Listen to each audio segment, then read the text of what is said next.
കൂട്ടുകാരെ എല്ലാവരെയും റുക്കിയാസ് വീട്ടിലേക്ക് സ്വാഗതം.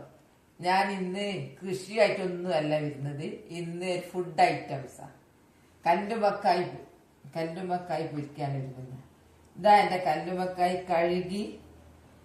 ഇതിനിവിടെ കല്ലുമക്കായി എന്നാ പറയാ, നിങ്ങളൊക്കെ എന്താ പറയാന്നുള്ള അറിയില്ല. ഇത് കുറച്ച് ചെറുതാ, വലുതല്ല. ഇത് കല്ലുമക്കായി നല്ലോണം വൃത്തിയാക്കി കഴുകി ഇങ്ങനെ റൗണ്ടിൽ ഇങ്ങനെ വെച്ചത്. എല്ലാം വെള്ളമൊക്കെ ഒന്ന് പൊയ്ക്കോട്ടെ എന്ന് വിചാരിച്ചിട്ട് അങ്ങനെ കഴുകി വൃത്തിയാക്കി വെച്ചതാ. പിന്നെ അത് നറുക്കാനുള്ള അരിയാണ്. ഇത് പുഴുങ്ങലരിയാ. പുഴുങ്ങലരി ഞാൻ പൊടിച്ചു, മിക്സിയിൽ ഇട്ടിട്ട് ആ ചെറിയ ജാറിൽ വേഗം പൊടിയും. പൊടിച്ചതിന് ശേഷം അതിൽ തേങ്ങ, വലിയ ജീരകം, ഉള്ളി, കറിവേപ്പില ഒക്കെ ഇട്ട് ചതുക്കി വെള്ളമൊഴിച്ച് കുറച്ച് വെള്ളം ഒഴിക്കണം, എന്നാലും ഇതിങ്ങനെ കിട്ടുള്ളൂ. കുഴച്ച് റെഡിയാക്കിയതാ. ഇനി നമ്മൾ കല്ലുമക്കായി നറുക്കട്ടെ. നറച്ച് കഴിഞ്ഞിട്ട് ആവിക്ക് വെക്കുക ചെയ്യാം. നറുക്കാൻ ഇരുന്നിട്ട് കേട്ടോ.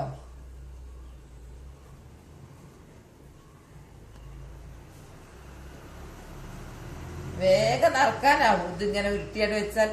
ഉപ്പിന്റെ കാര്യം ഞാൻ പറഞ്ഞോ, വിട്ടുപോയോ? ഇതിൽ ഉപ്പിടണേ. ഉപ്പിട്ടാലല്ലേ ടേസ്റ്റ് ഉള്ളൂ, കൂടിപ്പോവത്തുന്നേ ഉള്ളൂ. വേഗം നറുക്കാനാവുതാ. തട്ടുകടയിലൊക്കെ ഇങ്ങനെ കല്ലുമക്കായി പൊരിക്കുന്ന വെച്ച് മണവും കാണുമ്പോ ഉണ്ടാകുന്ന കൊതിയൊക്കെ എന്താ. അപ്പൊ ഞമ്മക്കും ഉണ്ടാക്കാം ഈസി ആയിട്ട്. ഞാന് ആവിക്ക് അടുപ്പത്ത് വെച്ചതാ. വെള്ളം തിളച്ച് ആവി വരട്ടെ. ആവുന്ന ഇങ്ങനെ കൊണ്ടുപോയിട്ട ഒരു ഭാഗത്ത് നറുക്ക, ഒരു ഭാഗം ഉരുട്ടി കഴിഞ്ഞിട്ട് ഇതിന്റെ ഉള്ളിലേക്ക് ഇങ്ങനെ വെച്ചാ മതി. എളുപ്പത്തിൽ സംഭവം കഴിയും. പിന്നെ അതിന്റെ ടേസ്റ്റിനെ കുറിച്ച് പറയണ്ട. ഒരു ടേസ്റ്റാണോ ഇത്. കഴിഞ്ഞിട്ടേ വേറെ എന്തുള്ളൂ. ഭയങ്കര ടേസ്റ്റാ. കുട്ടികൾക്കൊക്കെ ഇത് ഭക്ഷണം കഴിക്കാൻ മടിയുള്ള മക്കളൊക്കെ ഉണ്ടാവില്ല. അവർക്ക് ഇടയ്ക്കൊരു കല്ലുമക്കായി ഉണ്ടാക്കി കൊടുത്തു നോക്കി, നിങ്ങൾ ഞെട്ടും. അത്രക്കും ടേസ്റ്റും ആ തീറ്റയും എല്ലാവരും. അപ്പൊ ഞാനിങ്ങനെ ഓരോന്നോരോന്ന് നറുക്കുന്നത് ഇങ്ങനെ കൊണ്ടുപോയി ഇടുക. എന്നാ സമയം വേസ്റ്റ് ആക്കണ്ട. ഒരു ഭാഗത്തുനിന്ന് വെന്തോട്ടെ. ഇങ്ങനെ ചെറിയ കല്ലുമക്കായ നല്ലത്. ഇങ്ങനെ വെന്തോളൂ.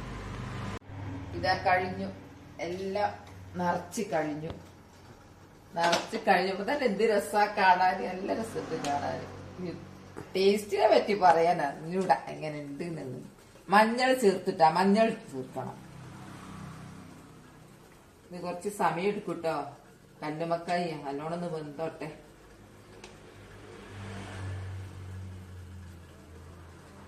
നമുക്കും ഉണ്ടാക്കാലോ കല്ലുമക്കായി ഒക്കെ. എന്തൊരു ടേസ്റ്റാ മക്കൾക്ക് ഉണ്ടാക്കി കൊടുക്കാൻ. ഇനിയിപ്പൊ നോമ്പാ വരുന്നത്. കല്ലുമക്കായിന്റെ കളിയേ.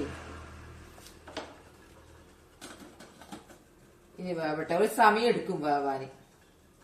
ഇനി വെന്തിട്ട് കാണിച്ചു തരാം. വെന്തിട്ടുണ്ട്. ഇനി തണുത്തിട്ട് വേണം പൊളിക്കാന്. ഇനി തണുക്കാൻ വെക്കണം. എന്നാലേ ഇത് ശരിക്കും ഇങ്ങ് പൊളിച്ചെടുക്കാൻ കഴിയുള്ളൂ. എന്നാൽ ഇറച്ചിയുടെ ഉള്ളിൽ അരിയിൽ പിടിക്കണമെങ്കിൽ തണുത്തിട്ടേ പൊളിക്കാവും. ഒന്ന് തണുക്കട്ടെ. തണുത്ത് കഴിഞ്ഞാലേ ഇതിന്റെ തോട് വേറിട്ട് കിട്ടുള്ളൂ. പിന്നെ ഇറച്ചി കഴിയുമ്പോൾ നമ്മളെ അരിയിലേ പിടിച്ച് നിൽക്കട്ടെ. അതിനൊക്കെ വേണം തണുക്കുക, എന്നാലേ അത് പൊളിക്കാൻ പറ്റുള്ളൂ. ഇത് പൊരിക്കണമെങ്കിൽ ഇനി കൂട്ട് ശരിയാക്കണം. ഇതിൽ മുക്കിയിട്ടാണ് പൊരിക്കുക. അതിന് കുറച്ച് മൈദപ്പൊടി എടുക്കണം. മൈദപ്പൊടി, മഞ്ഞൾപ്പൊടി, ഇതിലും കുറച്ച് ഉപ്പിടണം. ഉപ്പ്, മുളകും പൊടി, മുളകും പൊടി വേണം. ഇനി ഇത് നല്ല ഇളക്കി കഴിഞ്ഞിട്ട് കുറച്ചൊരു ലൂസ് വേണം. ഇതിൽ മുക്കിയിട്ടാണ് ഈ കല്ലുമക്കായി ഇതിൽ മുക്കിയിട്ടാ പൊരിക്കുന്നത് കാണിച്ചു തരാം. ഇതിന് കുറച്ച് ലൂസാക്കട്ടെ.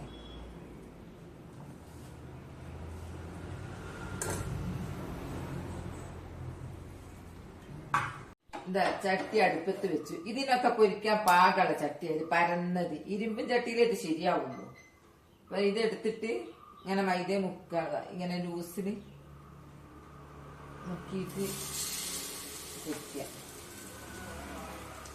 കുറച്ച് മൈദപ്പൊടി ഇടുന്നത് എന്താന്ന് പറഞ്ഞാൽ ഈ മുളകൊക്കെ ഇവർ പിടിച്ച് നിൽക്കണം, അല്ലെങ്കിൽ കഴുകിപ്പോവും.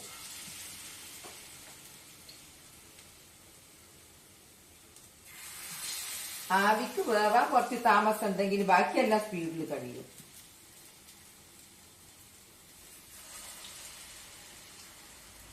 ഇതെല്ലായിടത്തും ഞാൻ പൊരിച്ചിട്ട് കാച്ചി തരാം.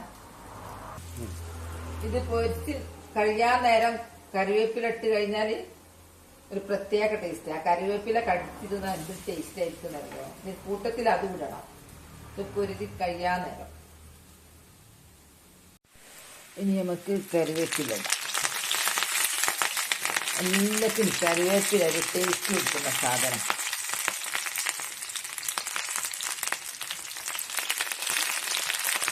നല്ല സ്മെല്ല് വരുന്നുണ്ട്. ഇതൊന്നും കൂടി ചുവപ്പ് കളർ ഉണ്ടാവും. തട്ടുകടയിലൊക്കെ ഉണ്ടാകുന്ന ആ കളർ. പക്ഷെ അത് അത്രക്ക് മുളക് അങ്ങ് കിട്ടൂടാ. മുളക് ഇവിടെ അത്ര അങ്ങോട്ട് പോകൂല. അതുകൊണ്ടാണ് ഞാൻ ഞങ്ങളെ പാകത്തിന് ഇട്ടത്. ഞങ്ങളൊക്കെ ഉണ്ടാക്കുമ്പോൾ നല്ലോണം മുളകിട്ട് ഉണ്ടാക്കിയത് നല്ല ടേസ്റ്റ്. അത് റെഡിയായി. ഇനി ഞാനിതിന്റെ ടേസ്റ്റ് ഒന്ന് നോക്കട്ടെ കേട്ടോ. നോക്കട്ടെ ഇതിന്റെ ടേസ്റ്റ് എങ്ങനെ ഉണ്ട് എന്നുള്ളത്.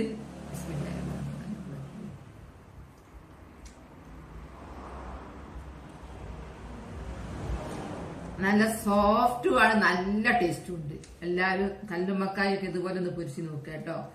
ഇന്ന് എന്റെ വീഡിയോ അത്രയേ ഉള്ളൂ. നാളെ നല്ലൊരു വീഡിയോ ആയിട്ട് വരാം. ഇത് ഇഷ്ടപ്പെട്ടാൽ ലൈക്കും സബും തന്നെ എന്നെ സപ്പോർട്ട് ചെയ്യണേ. Bye bye.